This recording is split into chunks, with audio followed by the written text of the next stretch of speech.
Dalam perjalanan, Biksu Tong terserang demam.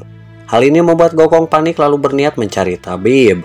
Namun dalam hutan belantara mana ada tabib. Tiba-tiba seorang warga yang mendengar pembicaraan mereka memberitahu bahwa di sebuah kedai teh ada seorang tabib sakti. Tak banyak pikir, mereka pun mengajak gurunya ke sana guna mengobati demamnya. Sekali, tolong periksa guruku. Tidak usah teriak-teriak, dia itu tuli. Guruku tidak semudah itu mengobati orang. Ternyata tabib yang katanya sakti tersebut hanya mau mengobati pasien dengan 3 syarat. Yang pertama, ia mau mengobati orang yang terkenal dan kali ini Biksu Tong cocok karena ia adalah adik Kaisar Tong. Yang kedua, tabib hanya mengobati orang yang telah diobati tabib lain dan hal ini pun Biksu Tong layak.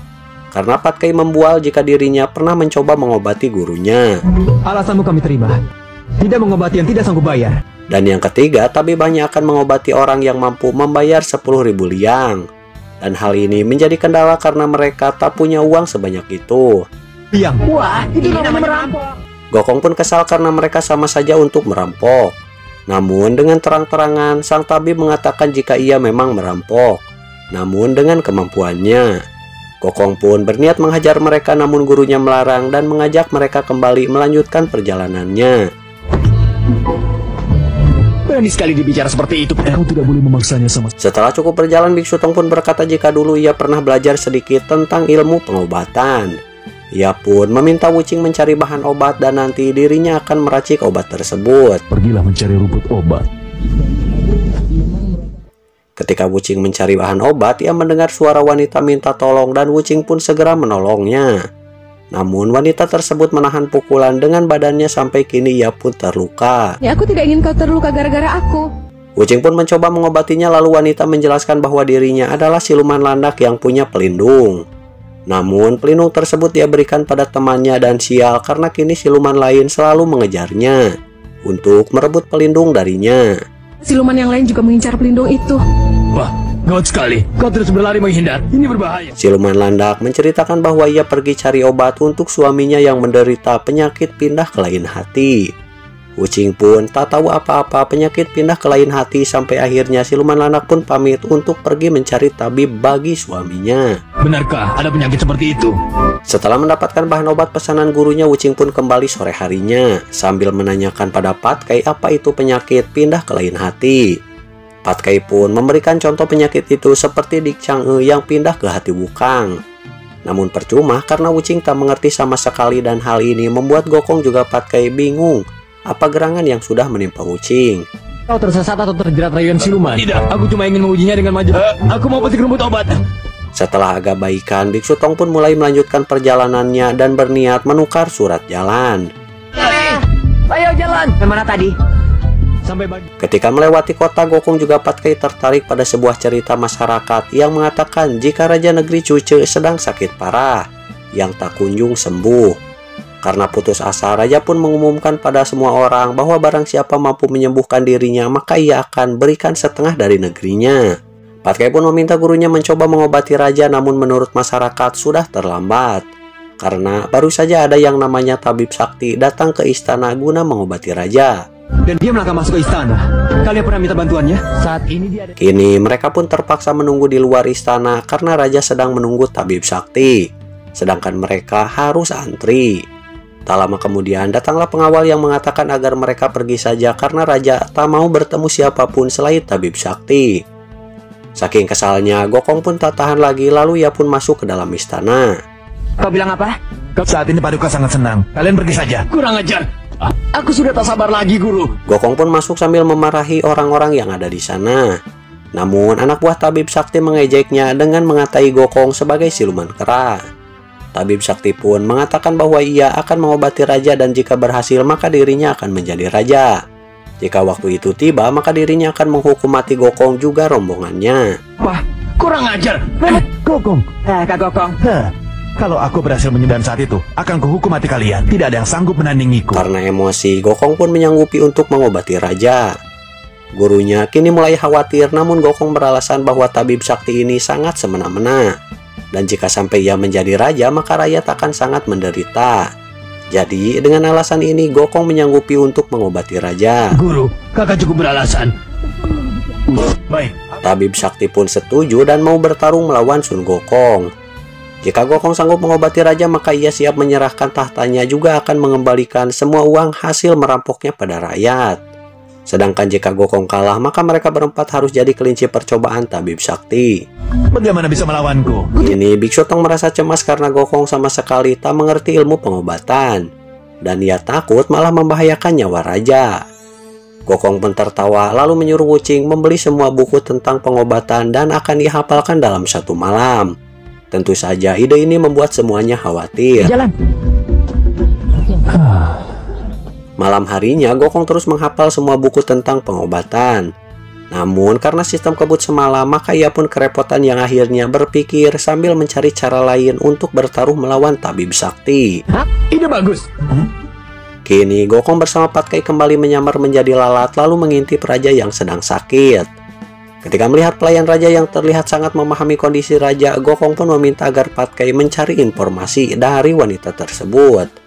Dan hal ini disanggupi Patkai karena ia semangat jika menyangkut masalah wanita. Sebaiknya aku saja yang kerjakan ya. Aduh. Melihat Patkai sangat cunihin, Gokong pun menghentikan penyelidikannya. Lalu Patkai mengatakan bahwa masalah raja adalah masalah hati karena sakitnya disebabkan dari istrinya yang hilang. Namun Patkai hanya tahu itu saja karena selebihnya Gokong telah menghentikan penyamarannya. Wah, seberat itu. Kau benar juga. Gara-gara kau. Lagi pula diop. Tak kehabisan akal, Gokong pun mengajak Patkai masuk ke dalam perut Paduka dengan sengaja hingga pada minuman Paduka.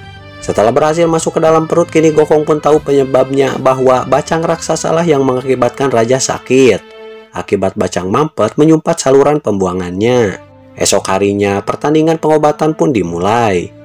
Ketika tabib memeriksa denyut jantung Paduka, Gokong pun berulah dengan mengikatkan benang yang tersambung ke lengan Paduka diikatkan pada sebuah pas bunga. Sehingga tabib itu kini memeriksa denyut jantung pas bunga. Tidak ada denyut nadi. Ternyata Paduka sudah meninggal. Lancang kau. Mengetahui benangnya tersangkut, tabib sakti pun mencoba kembali memeriksa denyut jantung Paduka. Namun lagi dan lagi, tanpa mereka sadari Gokong mengaitkan benang ke tangan Patkai. Jadi kini yang diperiksa adalah Patkai, bukanlah Paduka. Menyatu dan menyebar. Kau bukan manusia, kau babi. Masih kurang bergejolak kurasa. Karena merasa tidak puas, Gokong pun memancing Patkai dengan cerita Dik Chang'e agar Patkai bergairah, juga jantungnya berdegup kencang. Dan hal ini pun berhasil karena tabib sakti merasakan denyut jantung yang amat kencang. Omong kosong, sama sekali tidak seperti apa yang kau katakan. Tapi biar aku yang coba.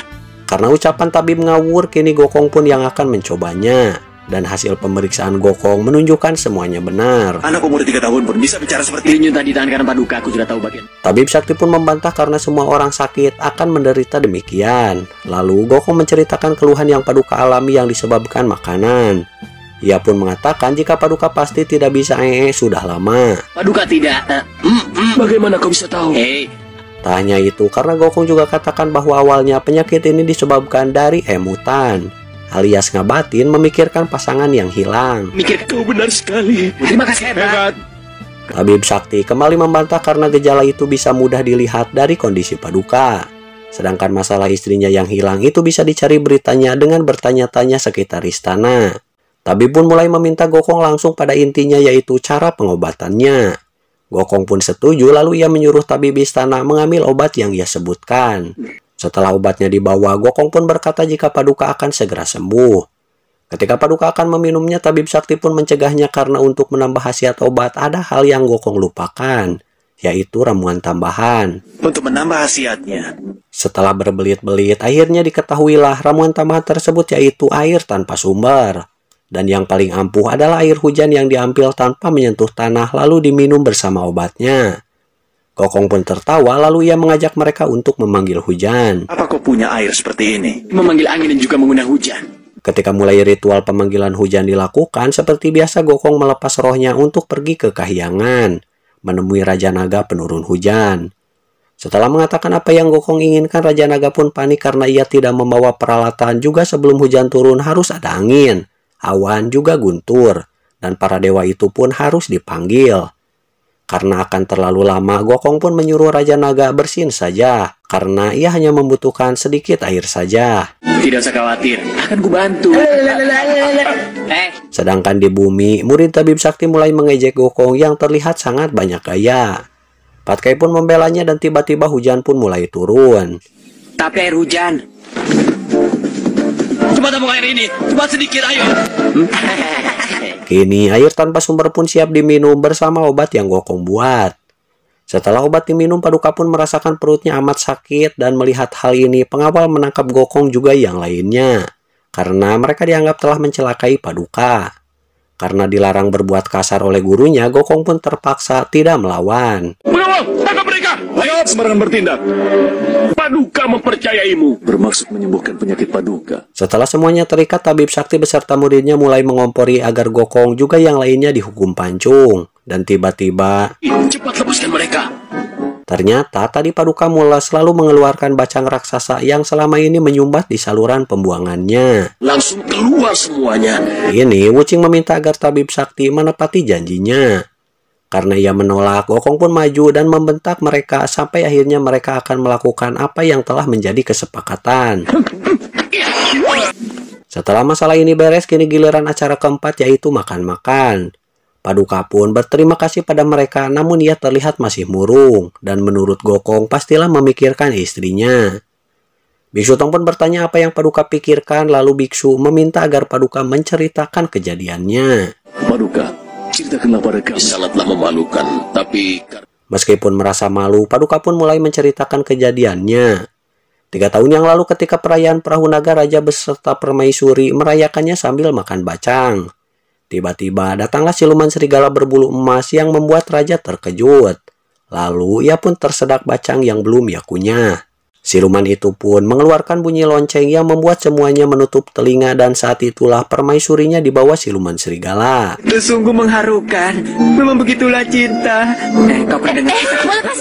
Mendengar cerita tersebut, Biksu Tong pun meminta agar Gokong membantu cari keberadaan permaisuri raja. Percayakan saja masalah ini pada aku. Terima kasih.